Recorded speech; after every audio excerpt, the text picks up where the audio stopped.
ನನ್ನ ಹೆಸರು ವಿದ್ಯಾ. ನಾನು 9ನೇ ತರಗತಿ KPS ಶಾಲೆಯಲ್ಲಿ ಓದುತ್ತಿದ್ದೇನೆ.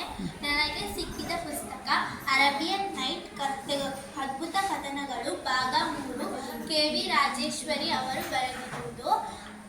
ಇದರಲ್ಲಿ ಒಟ್ಟು 6 ಕಥೆಗಳಿವೆ. ನಾನು ಈಗ ಹೇಳಲು ಹೊರಟಿರುವುದು ರೇಷ್ಮೆ ಬಟ್ಟೆಗಳ ವ್ಯಾಪಾರಿ ಕಥೆ. ಇದರಲ್ಲಿ ಒಂದು ರಾಜ ಇರ್ತಾನೆ. ಅವರು ರಾಜ ರಾಜನ ಸಾಮ್ರಾಜ್ಯ ತುಂಬ ಚೆನ್ನಾಗಿರುತ್ತೆ.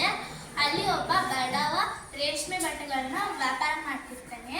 ಅಲ್ಲಿ ಬೇರೆ ರಾಜ್ಯದಿಂದ ಬಂದಿರುವ ಒಬ್ಬ ಮೋಸ ಮಾಡಬೇಕು ಅಂತಾನೆ ಒಬ್ಬರು ಬಂದಿರ್ತಾರೆ. ಹಾಗೆ ಒಬ್ಬ ರೇಷ್ಮೆ ಬಟ್ಟೆಗಳ ಅಂಗಡಿಗೆ ಹೋಗ್ಬಿಟ್ಟು ನಮ್ಗೆ ಬಟ್ಟೆ ಚೆನ್ನಾಗಿರೋ ಬಟ್ಟೆ ಎಲ್ಲ ಕೊಡು ಅಂತ ಕೇಳ್ತಾನೆ. ಅದಕ್ಕೆ ರೇಷ್ಮೆ ಬಟ್ಟೆಗಳ ವ್ಯಾಪಾರಿ ಎಲ್ಲದೂ ಕೊಡ್ತಾನೆ. ಈಗ ಅಲ್ಲೊಂದು ಅರಮನೆ ಥರ ಒಂದು ಮಹಲ್ ಇರುತ್ತೆ. ಅದ್ರೊಳಗೆ ಹೋಗಿ ನಾನು ದುಡ್ಡು ತರ್ತೀನಿ ಅಂತ ಬಟ್ಟೆ ಎಲ್ಲ ಇಸ್ಕೊಂಡು ಹೋಗ್ತಾನೆ. ಆದರೆ ರೇಷ್ಮೆ ಬಟ್ಟೆ ವ್ಯಾಪಾರಿಗೆ ಅರಮನೆಗೆ ಹಿಂದ್ಗಡೆ ಡೋರ್ ಇದೆ ಅಂತ ಗೊತ್ತಿರಲ್ಲ. ಅವ್ರು ಮೋಸ ಮಾಡೋಕ್ಕೆ ಅಂತ ಬಂದಿರೋರು ಹಿಂದ್ಗಡೆಯಿಂದ ಹೋಗ್ತಾರೆ. ಆಗ ರೇಷ್ಮೆ ಎಷ್ಟೊತ್ತಾದರೂ ಬರಲ್ಲ. ರೇಷ್ಮೆ ಬಟ್ಟೆ ವ್ಯಾಪಾರಿ ರಾಜನಿಗೆ ಹೋಗಿ ತಿಳಿಸ್ತಾರೆ. ರಾಜ ಎಲ್ಲ ಹೋಗಿ